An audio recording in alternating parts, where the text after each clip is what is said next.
یا ایھا الذین آمنوا انفقوا من طیبات ما کسبتم ومما اخرجنا لکم من الارض، اے ایمان والو خرچ کرو، اللہ کے لیے دینا ہے، اللہ کے دین کے لیے دینا ہے، اللہ کے نام پر دینا ہے۔ من طیبات ما کسبتم، جو چیز تم نے کمائی ہے اس کی اچھی چیز، پاکیزہ چیز، بہتر چیز۔ وَمِمَّا أَخْرَجْنَا لَكُم مِّنَ الْأَرْضِ، اور جو کچھ ہم نے نکالا تمہارے لیے زمین سے۔ اب زمین سے ظاہر بات ہے جو بھی نباتات آ رہی ہے، چاہے وہ کوئی چراگاہ ہے تو اس کے اندر سے جو ہے وہ بھی ہریاون ہے تو اللہ نے پیدا کی ہے، کھیت کے اندر آپ نے محنت کی ہے، ہل چلایا ہے، بیج ڈالے ہیں، لیکن یہ کہ فصل کا اگانا تو آپ کے کام ہاتھ نہیں ہے، تو اللہ کے ہاتھ میں ہے۔ تو جو کچھ ہم نے نکالا ہے تمہارے لیے، وَمِمَّا أَخْرَجْنَا لَكُم مِّنَ الْأَرْضِ وَلَا تَيَمَّمُوا الْخَبِيثَ مِنْهُ، اور اس میں سے ردی مال کا ارادہ نہ کرو، تنفقون، کہ اسے خرچ کر دو۔ زکوٰۃ دینی ہے، عشر دینا ہے، تو جو ردی چیزیں ہیں، اب بھیڑوں بکریوں کا غلہ ہے، ان میں سے اتنی بکریاں نکالنی ہیں، اتنی بھیڑیں ہیں، تو اب جو ذرا کمزور ہیں، لاغر ہیں، بیمار ہیں، نقص والی ہیں، گنتی پوری کرنی ہے نا۔ اسی طریقے سے عشر نکالنا ہے تو گندم کا ڈھیر لگا ہوا ہے، اس میں سے کہیں بارش پڑ گئی تھی، وہ نکال دو۔ ولا تیمموا، تیمم کے معنی یہاں نوٹ کر لیجئے قصد کرنے کے ہیں۔ ولا تیمموا الخبیث منہ، کہ اس میں سے جو ردی مال ہے، جو ناپسند ہے، اس کا قصد نہ کرو، تنفقون، کہ اسے خرچ کرو۔ وَلَسْتُمْ بِآخِذِیہ، اور تم ہرگز نہیں ہوگے اس کو لینے والے۔ ایسا بھی تو ہو سکتا ہے کہ تم محتاج ہو جاؤ اور تمہیں ضرورت پڑ جائے، پھر اگر تمہیں کوئی ایسی چیز دے گا تو تم قبول نہیں کرو گے۔ وَلَسْتُمْ بِآخِذِیہ إِلَّا أَن تُغْمِضُوا فِیہ، اللہ یہ کہ چشم پوشی کرنے پر مجبور ہو جاؤ، احتیاج اس درجے کی ہو کہ جو بھی مل جائے، ردی مل جائے، اچھا مل جائے، نفیس مل جائے، خبیث مل جائے، جو بھی مل جائے چشم پوشی کرو۔ اس کے سوا آدمی جو ہے وہ اپنے طیب خاطر کے ساتھ جو ہے وہ ردی شے قبول نہیں کر سکتا۔ وَاعْلَمُوا أَنَّ اللَّهَ غَنِيٌّ حَمِيدٌ، پھر دیکھیے غنی کا لفظ، جو کچھ دے رہے ہو یہ نہ سمجھو کہ اسے دے رہے ہو، محتاج کو دے رہے ہو، ضرورت مند کو دے رہے ہو، بلکہ یوں سمجھو کہ اللہ کو دے رہے ہو۔ وَاعْلَمُوا أَنَّ اللَّهَ غَنِيٌّ حَمِيدٌ، جان لو کہ اللہ تعالیٰ غنی ہے اور حمید ہے۔ حمید یعنی اپنی ذات میں خود محمود۔ ایک کسی شے کی اچھائی یا حسن یا کمال ایسا ہوتا ہے جسے ظاہر کیا جائے، دیکھو بھائی اس میں یہ خوبصورتی ہے، اور ایک وہ خوبصورتی ہوتی ہے جو از خود ظاہر ہے۔ حاجت مشاطہ نیست صورت دلار آمرا، تو اللہ تعالیٰ اتنا ستودہ صفات ہے، اتنا محمود ہے اپنی ذات میں کہ وہ خود بخود محمود ہے، اسے کسی حمد کی حاجت نہیں ہے، از خود محمود ہے۔ الشیطان یعدکم الفقر ویامرکم بالفحشاء، دیکھو شیطان تمہیں ڈراتا ہے اور تمہیں اندیشہ دلاتا ہے فقر کا، مت خرچ کرو، رکھو، کیا پتہ کیا کل کون سا وقت تم پر آ جائے۔ وَيَأْمُرُكُمْ بِالْفَحْشَاءِ، اور تمہیں حکم دیتا ہے بے حیائی کے کاموں کا۔ وَاللَّهُ يَعِدُكُمْ مَغْفِرَةً مِّنْهُ وَفَضْلًا، اور اللہ وعدہ کر رہا ہے تم سے اپنی طرف سے مغفرت کا اور فضل کا۔ اب دیکھ لو، رخ روشن کے آگے شمع رکھ کر وہ یہ کہتے ہیں ادھر جاتا ہے دیکھیں یا ادھر پروانہ جاتا ہے۔ اب شیطان کی طرف جانا چاہتے ہو، اس کی بات ماننا چاہتے ہو، خوف رکھتے ہو کہیں ایسا نہ ہو جائے کہ فقر آ جائے مجھ پر، مجھے اپنا مال سنبھال کر رکھنا چاہیے، صحت سے رکھنا چاہیے، تو تم شیطان کی چال میں آ گئے، تم نے اس کی پیروی کی۔ اور اگر تم نے اپنا اللہ کی راہ میں خرچ کر دیا، اللہ پر اعتماد کرتے ہوئے، وہ میری ساری حاجتیں پوری کرے گا، آج کر رہا ہے کل کرے گا انشاءاللہ۔ تو یہ ہے واللہ یعدکم مغفرۃ منہ وفضلا واللہ واسع علیم، اللہ بہت وسعت والا ہے، اس کے خزانوں کی کوئی محدودیت کا تصور اپنے ذہن میں نہ رکھو، اور سب کچھ جاننے والا ہے۔ یؤتی الحکمۃ من یشاء، لیکن یہ باتیں حکمت کی ہیں، ایک ہے ظاہر، ایک ہے باطن۔ باطن جو ہے وہ حکمت سے نظر آتا ہے، ظاہر تو سب کو نظر آ رہا ہے۔ کسی شے کی حقیقت کیا ہے؟ اہل نظر ذوق نظر خوب ہے، لیکن جو شے کی حقیقت کو نہ دیکھے وہ نظر کیا؟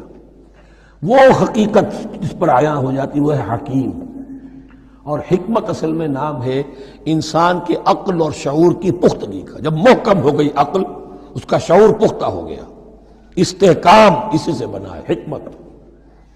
یؤتی الحکمت، اللہ تعالیٰ یہ فہم کی پختگی، عقل کی پختگی، شعور کی پختگی، حقائق رسی حقائق تک پہنچ جانے کی صلاحیت دیتا ہے جس کو چاہتا ہے۔ وَمَن يُؤْتَ الْحِكْمَةَ فَقَدْ أُوتِيَ خَيْرًا كَثِيرًا، اور جسے حکمت دے دی گئی اسے تو خیر کثیر عطا ہو گیا، اس سے بڑا تو خیر کوئی اور ہے ہی نہیں۔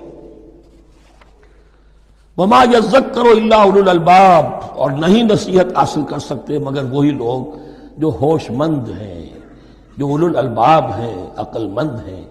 لیکن جو دنیا پر ریجھ گئے ہیں، جن کے سارا دلی اطمینان اسی پر ہے کہ کافی ہے، بینک بیلنس بھی ہے، یہ بھی ہے، وہ بھی ہے، اتنے سٹاکس بھی ہیں، اتنا یہ بھی ہے، اتنا ہمارا جو ہے وہ جو بیلنس شیٹ آئی ہے اس کے ایسٹس یہ ہے، اگر اسی پر سارا بھروسہ اور اطمینان ہے تو ظاہر بات ہے وہ اولو الالباب نہیں ہے۔ وَمَا أَنفَقْتُم مِّن نَفَقَةٍ أَوْ نَذَرْتُم مِّن نَذْرٍ، اور جو بھی کچھ تم خرچ کرتے ہو، جو بھی نفقہ، جو بھی خیرات تم دیتے ہو، اور نذرتم من نذرٍ، اور یا جو بھی نظر تم دیتے ہو اللہ کے نام پر، منت مانگتے ہو، فإن اللہ یعلم، اللہ تعالیٰ اس سب کو جانتا ہے۔ وما للظالمین من انصار، اور یقیناً ظالموں کے لیے کوئی مددگار نہیں ہوں گے۔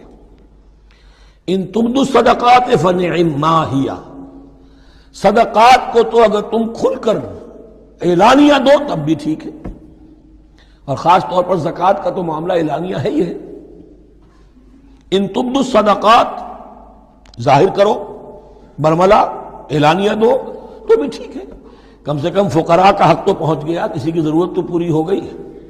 وَإِن تُخْفُوهَا، لیکن اگر تم انہیں چھپاؤ، اب یہ ہوگا صدقات نافلہ کے لیے۔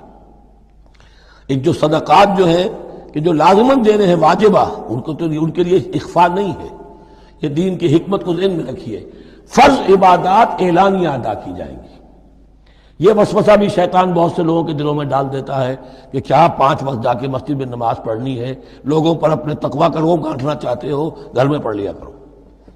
یا داڑھی رکھو گے، کیا چاہتے ہو؟ تم چاہتے ہو کہ لوگ تمہیں سمجھے متقی ہے تو میں اس لیے داڑھی نہیں رکھتا، ہوتا ہے وسوسہ۔ لیکن جو چیز واجب ہے وہ علی اعلان کرو، اس کے اظہار میں کوئی رکاوٹ نہیں۔ ہاں جو صدقات نافلہ ہیں، جو نماز نفل ہے، اسے چھپا کر کرو، اس کا اظہار بہت بڑا فتنہ ہوتا ہے، نفل عبادت کا اظہار بہت بڑا فتنہ ہے۔ وَإِن تُخْفُوهَا، اگر چھپاؤ، وَتُؤْتُوهَا الْفُقَرَاءَ، اور تم وہ ضرورت مندوں کو دے دو، فَهُوَ خَيْرٌ لَكُمْ، وہ تمہارے لیے بہت بہتر ہے۔ اب دیکھیے خیر لکم کہا، یہ تمہارے لیے بہتر ہے۔ پہلے کہا تھا ظاہر کر کے دیتے ہو فنعما ہی، وہ بھی ٹھیک ہی ہے، اس لیے کہ فقراء کا حق تو چلیے ادا ہو گیا، کچھ نہ کچھ مل تو گیا، خسیس کے اور کنجوس کے مال میں سے کچھ نکلا تو صحیح۔ ان تبدوا الصدقات فنعما ہی وان تخفوها وتؤتوها الفقراء فهو خیر لکم ویکفر عنکم من سیئاتکم، اور اللہ تعالیٰ دور کر دے گا تم سے تمہاری برائیوں کو۔ واللہ بما تعملون خبیر، اور جو کچھ تم کر رہے ہو اللہ تعالیٰ اس سے باخبر ہے۔ لیس علیک ھداھم، اے نبی آپ کے ذمے نہیں ہے کہ ان کو ہدایت دے دیں۔ آپ کی یہ دیکھیے علیکا ذمہ داری ہو جاتی ہے، فرض۔ لام لکا یہ ہو جاتا ہے کسی کے حق میں۔ القرآن حجت لکا او علیکا، یا یہ قرآن تمہارے حق میں حجت ہے، یہ شفاعت کرے گا تمہاری قیامت کے دن اگر تم نے اسے مانا جیسے کہ ماننے کا حق ہے، پڑھا جیسے کہ پڑھنے کا حق ہے، عمل کیا جیسے کہ عمل کرنے کا حق ہے، پھر اس کی دعوت و تبلیغ کی جیسے کہ اس کا حق ہے، تو یہ تمہارے حق میں حجت ہوگا۔ اور اگر تم نے اس کے حقوق ادا نہ کیے، یہ تمہارے خلاف مدعی بن کر کھڑا ہو جائے گا۔ القرآن حجت لک او علیک، یہ تم پر آئے گا وبال۔ اے اللہ یہ بدبخت مجھے مانتا تھا کہ میں تیرا کلام ہوں، پڑھتا نہیں تھا، پڑھتا تھا تو جیسے کسی طوطا مینا کو، جو مولانا ماہر قاضی کی نظم ہے، کچھ بول سکھائے جاتے ہیں، رٹائے جاتے ہیں، اس طرح پڑھایا جاتا ہوں اور اس طرح سکھایا جاتا ہوں، وہ اس طریقے سے پڑھ رہے ہیں، کچھ پتہ نہیں۔ 1-2 روپے کا اخبار لائیں گے تو سمجھ کر پڑھیں گے، اللہ کی کتاب کو سمجھ کے پڑھنے کی ضرورت نہیں، پڑھا تو عمل نہیں کیا بدبخت نے۔ ما آمن بالقرآن من استحل محارمہ، تو لام اور علا کا یہ استعمال ذہن میں رکھیے۔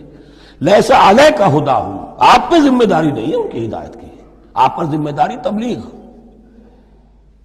ہم نے بھیجا ہے آپ کو، انا ارسلناک بالحق بشیرا ونذیرا ولا تسأل عن اصحاب الجحیم، یہ آیت ہم پڑھ چکے ہیں پہلے حصے میں۔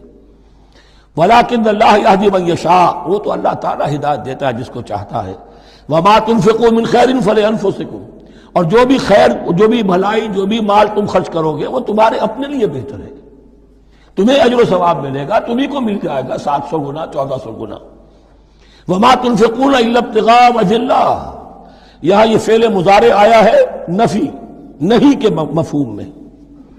لا تنفقون، ما تنفقون یعنی تم نہیں خرچ کرو گے مگر اللہ کی رضا کے لیے، تب اجر ملے گا. اگر ریاکارانہ خرچ کیا تھا تو کوئی اجر کا کیا سوال، وہ تو شرک بن جائے گا. وما تنفقون الا ابتغاء وجہ اللہ وما تنفقوا من خیر یوفی الیکم وانتم لا تظلمون، اور جو بھی خیر تم خرچ کرو گے، خیر میں سے جو بھی دولت خرچ کرو گے، یوفی الیکم پورا تمہیں لوٹا دیا جائے گا، وانتم لا تظلمون، اور تم پر کوئی ظلم نہیں ہوگا، تمہاری کوئی حق تلفی نہیں ہوگی. اب آیا ہے آخری ٹیپ کا بند. انفاق فی سبیل اللہ کا سب سے بڑھ کر حقدار کون ہے؟ للفقراء الذین احصروا فی سبیل اللہ، وہ ضرورت مند کے جو گھر کر رہ گئے اللہ کی راہ میں، جیسے اصحاب صفہ تھے بیٹھے ہوئے ہیں، کوئی کام نہیں کر رہے، حضور سے علم سیکھ رہے ہیں، اور جہاں جہاں سے دعوت آ رہی ہے کہ حضور بھیجیے ہمارے ہاں کوئی مبلغین، وہاں سے ان کو بھیجا جا رہا ہے. اب وہ معاش کی جد و جہد کرتے تو یہ تعلیم کیسے حاصل کرتے؟ یا اسی طرح دین کی کوئی خدمت ہے، کوئی آپ نے تحریک اٹھائی ہے، اب اس میں آپ کو کچھ نہ کچھ کارکن تو چاہیے، ان کارکنوں کی بھی تو آخر معاش کا ہے درجہ. اگر وہ سارا 8 گھنٹے دفتروں میں کھائیں اور وہاں ڈانٹیں بھی سنیں افسروں کی، اور پھر 2 گھنٹے جانا 2 گھنٹے آنا، اب وہ کون سا وقت نکالیں گے دین کے کام کا؟ کیا کریں گے؟ کہاں سے وقت آ جائے گا؟ کچھ لوگ تو ہونے چاہیے جو ہمہ وقت لگ جائیں، لیکن ہمہ وقت تو لگ گئے، لیکن پیٹ تو ان کے بھی ہے، اولاد تو ان کے بھی ہوگی. للفقراء الذین احصروا فی سبیل اللہ، جو گھیرے میں آ گئے ہیں اللہ تعالیٰ کی راہ کی جد و جہد میں، جہاد فی سبیل اللہ کی سعی میں، وہ اس طریقے سے مصروف ہو گئے ہیں. لا یستطیعون ضربا فی الارض، اب وہ زمین میں گھوم پھر کر تجارت کرنے کی ان کے اندر ان کے پاس وقت ہی نہیں ہے، نہیں چل پھر سکتے زمین میں اپنی معاش کے لیے. یحسبهم الجاہل اغنیاء من التعفف، اب یہ اس طرح کے فقیر تو ہیں نہیں جو لپٹ کر مانگتے ہوں، انہیں عام طور پر جو ناواقف شخص ہے وہ سمجھتا غنی ہے، اس سے کوئی ضرورت ہی نہیں، اس نے کبھی مانگا ہی نہیں. لیکن اس نے مانگا اس لیے نہیں ہے کہ وہ اس طرح کا سائل نہیں ہے، اس طرح کا وہ سوالی نہیں ہے، وہ فقیر نہیں ہے، وہ تو اللہ کے دین کے لیے اپنے آپ کو اس نے لگا دیا ہے. یہ تمہارا کام ہے کہ دیکھو. یحسبهم الجاہل اغنیاء من التعفف، وہ جو مانگنے سے رک رہے ہیں اپنی عزت نفس کی حفاظت کی خاطر، اس کی وجہ سے ناواقف آدمی سمجھتے ہیں کہ تو غنی ہے، اسے کوئی ضرورت نہیں ہے. تعرفهم بسیماہم، تم پہچان لوگے انہیں ان کے چہروں سے. ظاہر بات ہے کہ فقر کا، احتیاج کا اثر چہرے پر تو آ جاتا ہے. اگر آپ کو نیوٹریشن صحیح نہیں مل رہی ہے تو باہر ظاہر بات ہے چہرے پر اس کا اثر ہوگا. تعرفهم بسیماہم لا يسألون الناس الحافا، وہ لپٹ کر لوگوں سے سوال نہیں کرتے، مانگتے نہیں ہیں. وہ ان سائلوں کی طرح نہیں ہے جو اصل میں اپنی محنت وصول کرتے ہیں، کھڑے ہو کر آپ کے سر ہو کر آپ سے کچھ نہ کچھ نکلوا لیتے ہیں زبردستی. اس طریقے سے تو وہ نہیں مانگیں گے. یہ بہت اہم مسئلہ ہے. اقامت دین کی جد و جہد میں جو لوگ ہمہ وقت لگ جائیں، آخر ان کے لیے کیا ذریعہ ہو. میں یہاں تفصیل میں نہیں جا سکتا، وقت بھی اس چنگ کا ختم ہو رہا ہے، لیکن یہ سمجھ لیجئے کہ یہ 2 رکوع جو ہیں انفاق کا پورا مضمون، اس کا کلائمیکس جو ہے وہ یہ آیت ہے. للفقراء الذین احصروا فی سبیل اللہ لا یستطیعون ضربا فی الارض یحسبهم الجاہل اغنیاء من التعفف تعرفهم بسیماہم لا یسألون الناس الحافا وما تنفقوا من خیر فإن اللہ بہ علیم. اور جو بھی تم دولت مال خرچ کرو گے تو اللہ تعالیٰ اس کے علم میں ہوگا. یہ نہ سمجھنا کہ اللہ کے علم میں نہیں ہے.